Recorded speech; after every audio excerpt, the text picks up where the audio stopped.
The call comes at 11:48 on a Tuesday night, and the number on my screen belongs to my neighbor, Janet, not my alarm system. My stomach drops before she even speaks. Claire. Her voice is careful in the way people get when they're about to say something that can't be unsaid. Honey, you need to come to the shop. Something's happened. I'm already reaching for my keys. The drive takes 9 minutes. I know because I count every red light, every stop sign, every second my brain refuses to fill in the blank Janet left hanging in the air. My bakery, Crumb and Cloth, sits on the corner of Delancey and 5th in the kind of downtown block that rolls up its sidewalks by 9.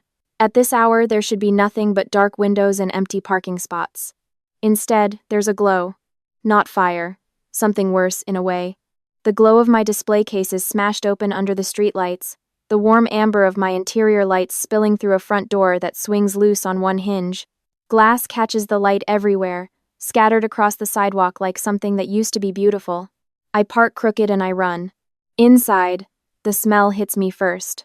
Sugar and butter and vanilla, the smell I built my life around, now mixed with something sharp and chemical. Every cake in the display case has been destroyed. Not knocked over, destroyed. Someone took the time to do this. My 3-tier wedding showcase, the one that brought in the Harrington account, sits crushed on the tile floor, fondant and buttercream smeared across the case glass like a crime scene. The custom order wall where I pin every upcoming commission with hand-lettered tags has been stripped bare. The order forms, some of them representing deposits I haven't yet fulfilled, are scattered and soaked through with what smells like the vanilla extract from my prep station. $240 a liter. I ordered 6 liters for the Whitmore rehearsal dinner. My legs carry me to the back kitchen before my mind gives them permission. The standing mixer I saved for over 2 years sits on its side, the bowl cracked clean through. My piping bags, organized by tip size on the pegboard my father helped me hang the first week I opened, have been pulled down and tangled into a knot on the floor. The walk-in cooler door is propped open with a chair. I can already see the damage inside, everything staged for Saturday's 4-tier order wilting in the warm air. I don't cry, I take out my phone and I start documenting. I've always been methodical like that. My mother used to call it cold. My sister used to call it boring. I call it the only reason I'm still standing. While I photograph each section of the kitchen, my hands moving steadily even as my chest feels like something is collapsing inside it, I notice the back door. It's locked from the inside. Whoever did this came through the front and left through the front. That means they had a key, or they knew the door's old lock had a trick to it. Press the handle up slightly while turning, and it opens without a key at all. I'm the one who told my sister about that trick 6 months ago when she stopped by to drop off a birthday card and I wasn't there yet. I pull up my security system app with fingers that have gone very steady. The camera above the register covers the full width of the front of house. I tap into the footage and scrub back to 9:14 p.m. My sister walks in holding my spare key. She doesn't hesitate at the door. She doesn't look around nervously. She moves through my bakery with the confidence of someone who has decided something, and she works for 2 hours and 23 minutes with the kind of focus I have never once seen her apply to anything in her own life. At one point she looks directly at the camera above the register. She knows it's there. She looks right into the lens and goes back to work. Her name is Dana. She is 31 years old, 2 years older than me, and until 9 minutes ago I believed that no matter what else was broken between us, she would not do this. I sit down on the floor of my own kitchen, and I let myself have 60 seconds. Just 60. I count them out loud in a whisper, the way I used to count proofing time in culinary school. At 60, I stand up, call the police, and begin making a list. The responding officer is young and thorough. He watches the footage twice without comment, asks me to confirm the identity of the person on screen, and writes everything down in a small notebook. By the time he leaves with a copy of the footage and a signed statement, it's nearly 2 a.m. Janet is still outside. She hands me a coffee from the all-night diner 3 blocks over without saying anything, and I could cry at the simple human decency of it. I don't. I have calls to make in a few hours. My parents live 20 minutes away in the house where Dana and I grew up. I drive there the next morning with the police report and a printed copy of the footage stills in a folder on my passenger seat. The tulips in the front yard are blooming. My mother planted them the spring I was born. My father answers the door in his robe, surprised in that slightly irritated way that means he was expecting a quieter morning. Behind him I can see my mother at the kitchen table and, on the couch in the living room, Dana. Sitting with her feet tucked under her, scrolling her phone, Like she lives there now. She might. I realize I don't actually know where Dana has been staying for the past 3 weeks. Come in, my father says. His voice is careful. He already knows something. I set the folder on the kitchen table and I open it. My mother puts down her coffee mug. My father pulls out the chair across from her and sits down slowly. I watch their faces move through the footage stills in silence. Dana doesn't come into the kitchen. The police have the full video, I say. They're filing charges for breaking and entering, criminal destruction of property, and theft. The vanilla extract counts as theft. I made sure to tell the officer that. I have a copy of everything. My mother's eyes go to the doorway of the living room. Dana, she calls. Her voice is soft in a way that makes my jaw tighten. Come in here, honey. Dana appears in the doorway. She looks at the photos on the table and then at me, and her expression does something complicated, a flash of something real, quickly covered. I don't know what you think you saw, she starts. It's a security camera, I say. It's not a matter of what I think. My father clears his throat. The sound is so familiar I could find it in a crowd of 1,000. It means he is about to try to make this smaller than it is. How bad is the damage, realistically? $31,000. I watched his face. That's the current estimate. It may go higher once I get into the walk-in cooler inventory. My mother makes a small sound. My father nods slowly, the way he does when he's deciding what the problem actually is. Your insurance will cover most of that. My insurance has a $2,000 deductible and a 6 to 8 week processing timeline. I keep my voice even. I have a 4-tier wedding cake due Saturday, a rehearsal dinner order for 40 on Friday, and a storefront I can't open until the health department clears it after the contamination of my prep surfaces. We can help cover the deductible, my father says immediately. He reaches toward the chest pocket of his robe, the gesture so automatic it takes a second before he remembers he doesn't have his checkbook on him. Between us and your mother, we can get you the $2,000. Just tell the police there was a misunderstanding. You can drop it before it goes further. I look at my father. This man taught me to ride a bike in this driveway. He drove 4 hours to help me hang shelving in my first apartment. He is a good man in almost every way that doesn't involve my sister.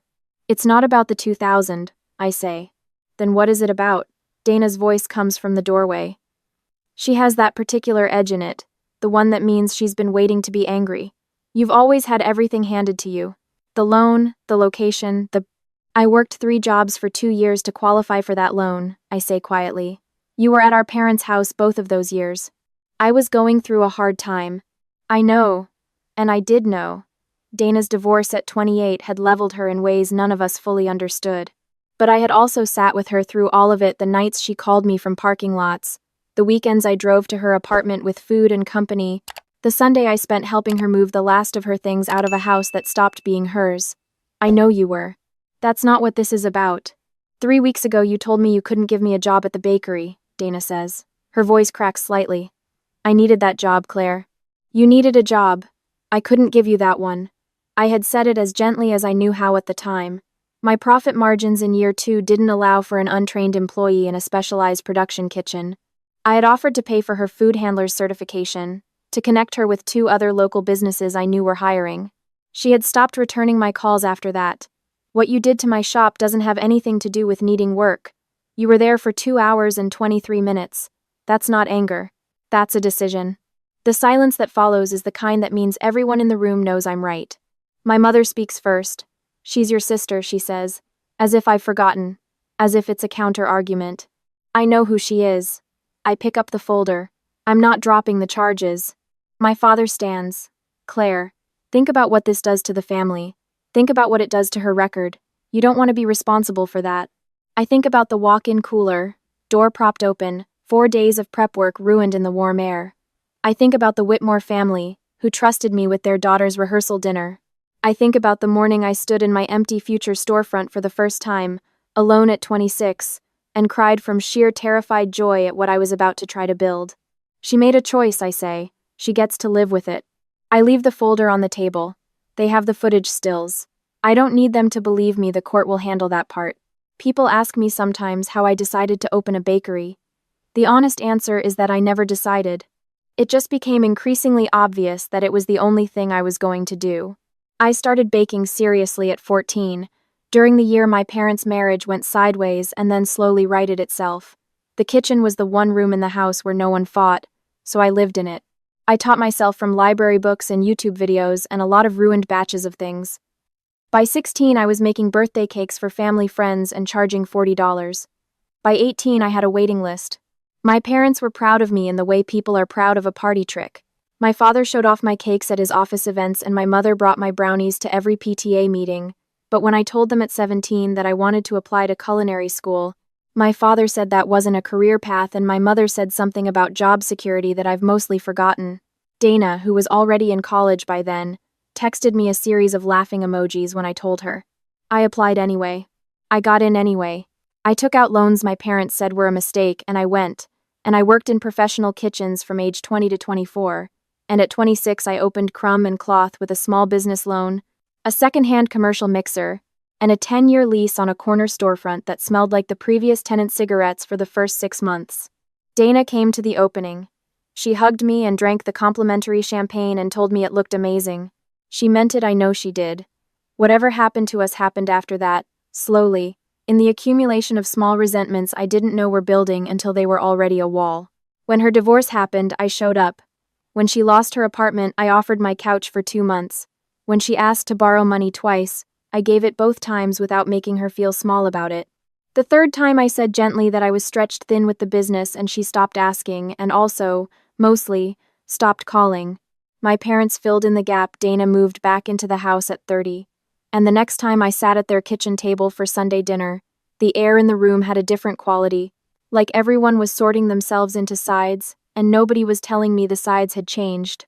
I understand now. Understanding doesn't fix my walk-in cooler. The week after I filed charges, my phone showed me things I hadn't expected. 3 texts from Dana from blocked numbers. I recognized her typing patterns, the specific abbreviations she'd used since we were teenagers.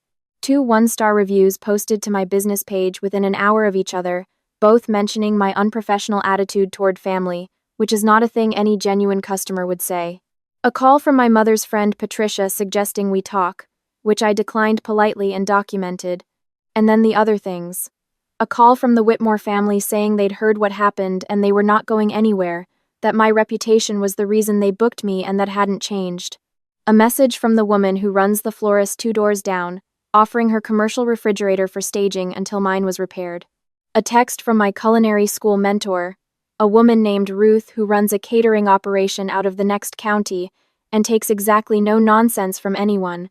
I saw the article in the business journal. You're handling this right. Don't let anyone tell you otherwise. I hadn't known there was an article. A local reporter had found the court filing and written 4 paragraphs about small business vandalism. The piece was mostly factual, but the headline used the phrase family conflict, and within 2 days I had emails from 3 corporate clients asking if I was available for holiday event orders. I worked out of Janet's home kitchen for the first 4 days, with her blessing and her spare set of mixing bowls.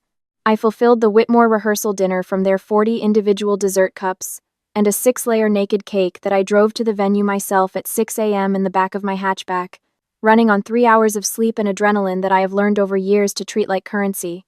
On the day I reopened the shop, I stood at the newly replaced front door at 6:45 a.m., key in hand, and allowed myself 1 full minute of something I can only describe as grief.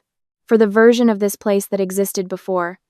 For the version of my sister that existed before that. Then I unlocked the door and turned on the lights. The arraignment was on a Thursday. I wore the jacket I wear to client consultations, navy blue, no nonsense, the one that says I built something real and I know how to defend it. Dana sat with my parents in the second row, all 3 of them in the careful, neutral clothes people wear when they want to look like the reasonable ones. My attorney is a woman named Kay who has the kind of calm authority that makes rooms quiet when she enters them. She told me before we went in that the footage was about as clear as evidence gets, and that my documentation of the subsequent harassment would matter. I had printed everything, the texts, the reviews, the dates and times of each contact attempt, 43 pages in a binder organized by date. Dana's attorney spoke about stress and financial hardship and the complicated emotional landscape of family businesses. He used the phrase moment of crisis 4 times. When it was over, the judge set a trial date and denied the request to dismiss on grounds that were apparently obvious enough that even I could follow them without a law degree. My parents came to find me in the hallway afterward. My father looked older somehow, Like the past 3 weeks had taken something from him that he hadn't budgeted for. My mother held her purse with both hands. "This can still be resolved privately," my father said. "Whatever the damages amount to, I'll write a check today. Full amount. I'll add 20% on top for your trouble." I thought about what Kay had told me in our first meeting. The criminal record isn't a side effect of the process, Claire. It is the process. Without it, there are no real consequences, and without real consequences, there's no deterrent. "This isn't about money," I said, for the second time in 3 weeks. My mother stepped forward. "She's suffering," she said, her voice pulling in that particular direction it always pulled when she needed me to understand that Dana's pain was the primary pain in any room. "She's been struggling since the divorce, and she made a terrible mistake. You know her. You know she's not." "I know exactly who she is," I said. "I've known her for 29 years. That's why I know this wasn't a mistake." My father's jaw tightened. "If this goes to trial, it becomes public record. Everyone will know. Is that what you want?"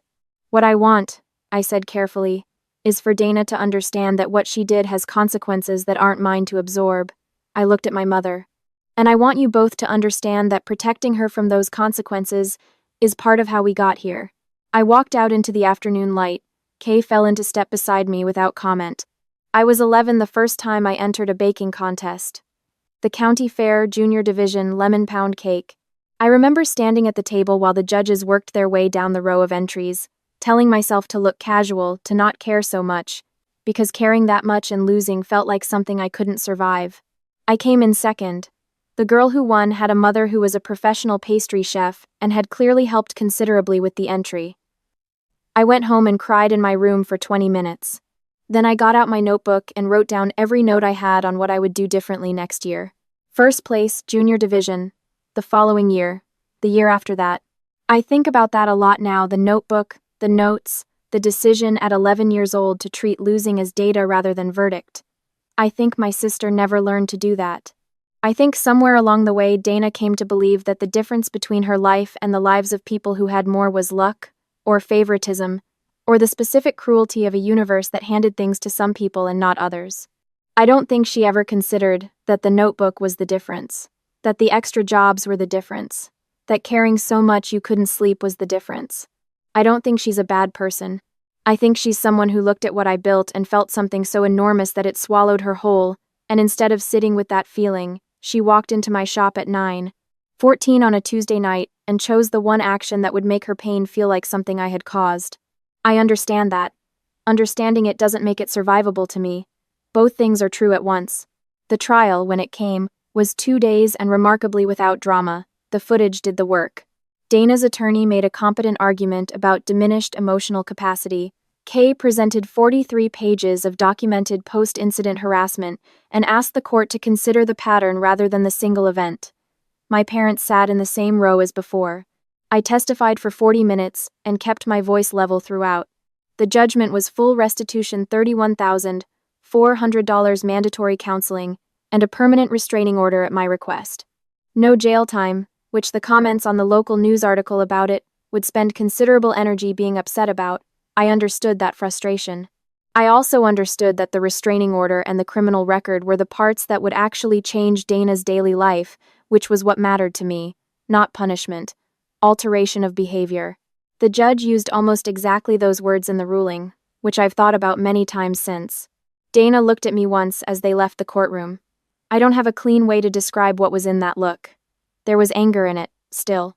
But underneath the anger, something that I think was, finally, the beginning of understanding what she had actually done, not to my shop, to us. I nodded at her once. Then I went outside with Kay and stood in the parking lot in the afternoon sun and called the Whitmore family to confirm their daughter's bridal shower order for the following month. 2 days after the judgment, I rehired my part-time assistant, Marcus, who had been incredibly patient during the closure and who arrived on his first day back with a houseplant for the front window ledge. I hired a second part-time employee, a culinary student named Bree, who had emailed me 3 times during the closure asking if I'd be willing to consider her when I reopened. I told Marcus that morning that I had made a decision I could not continue to build something real and also try to do all of it alone. He looked at me like I had said something obvious, which I suppose I had. The rebuilt display case was installed that same week, custom rather than the prefab unit I'd originally bought secondhand. I added a second camera to the back of house and upgraded the front lock to a keypad model. I changed the emergency contact on my business insurance to Janet instead of my mother. The Whitmore wedding was in April. The cake was a 5-tier vanilla and champagne with pressed botanical details that I had spent 2 weeks perfecting, a design I never would have attempted on my original timeline, before everything forced me to rebuild my prep schedule from scratch. The mother of the bride cried when she saw it. She posted a photo to her 5,000 Instagram followers that afternoon with a caption about resilience that I didn't fully read because I was in the kitchen crying a little myself, which I was allowed to do then. By summer, the corporate inquiry that came in after the Business Journal article had turned into 2 quarterly contracts with local office buildings, both larger than anything I'd managed before. My loan officer sent an email congratulating me on being ahead of my repayment schedule. I printed it out and pinned it to the order wall, next to the hand-lettered commission tags, in the exact spot where a year ago everything had been stripped bare. My mother texted me in June. A short message, carefully worded, asking if she could stop by the shop sometime. I read it twice and then put my phone down and went back to piping a birthday cake for a 7-year-old who wanted her cat on every tier. I answered 3 days later. I'd be open to coffee sometime. Not at the shop yet. There's a place on Meridian I like. We've had coffee twice now. They're short, careful meetings where we both speak a little formally, like people relearning a language they were once fluent in. She doesn't mention Dana. I don't ask her to. My father hasn't reached out, and I've stopped expecting him to. Some distances recalibrate slowly, some don't recalibrate at all, and you have to make peace with the shape of what remains. Dana completed her court-ordered counseling. I know this because Kay told me, not because Dana told me. She is, as far as I know, working at a hotel front desk across town and living with a friend from her old office. I hope she's okay. I genuinely mean that. I also genuinely understand, in a way I didn't before all of this, that hoping she's okay is not the same as being responsible for her being okay. That was something I had to learn. There's a man named Daniel who runs the bookshop 2 blocks down from Crumb and Cloth. He started appearing at my counter on Tuesday mornings for an almond croissant and a cortado, then Tuesday and Thursday mornings, then most mornings. I noticed that he always brought a book but never seemed to open it. He noticed that I always checked on my front window display at exactly 7:15 and adjusted the same small detail every single day. We had a long conversation about this, which turned into a longer conversation about other things, standing in my shop after closing with the chairs on the tables and the register counted out. He asked me once what I was most proud of building. I told him about the cake that made the mother of the bride cry. He told me about a reading event he'd hosted for a local author that had drawn more people than the store could hold, and the look on his face when he described it was something I recognized immediately, because it is the same look I have when I talk about that cake. This past October, we walked the whole length of Delancey Street on a Saturday morning before either of our shops opened, coffee in hand, talking about what we were building and what we wanted to build next. At some point he took my hand and I let him, and it felt, more than anything, like something earned, not given, not taken, not survived, earned. He came to the shop's 2-year anniversary event, which I held on a Thursday evening with wine and small bites, and a display of photographs from every major order over the past 2 years. From the wobbly first-year wedding tier to the Whitmore cake to the current corporate commissions. Janet was there, and Marcus and Bree, and Ruth, who drove up from the next county and stood in the corner for 3 hours being formidable at everyone who came near her. The florist from 2 doors down brought flowers without being asked. Before everyone arrived, I stood alone in the shop for a few minutes in the evening quiet. The display case was lit and full. The pegboard held 24 pending commissions. The camera above the register watched the room, steady and reliable. The new sign on the front window reads Crumb and Cloth Custom Cakes and Confections, the same as always, in the same font I chose at 26 on a borrowed laptop in a coffee shop, trying to make something real out of wanting something so badly it scared me. It's still real. More real than it was before, maybe, in the way that things rebuilt with understanding instead of just materials tend to be. I read something once, early in culinary school, about the chemistry of bread, how the structure that makes it rise is built under stress, heat, and pressure working on the dough to create something that couldn't exist in easy conditions. I thought it was a nice metaphor at the time and moved on. I don't think it's a metaphor anymore. You don't get to choose what arrives at your door at 11:48 on a Tuesday. You get to choose what you pick up on the way out. I picked up the phone. I picked up the folder. I picked up every piece of evidence and every documented violation and every moment of community and early morning work and late night quiet. I picked up the notebook, the same way I did at 11 in a fairground in the rain, and I wrote down what I would do differently. This is what I built instead.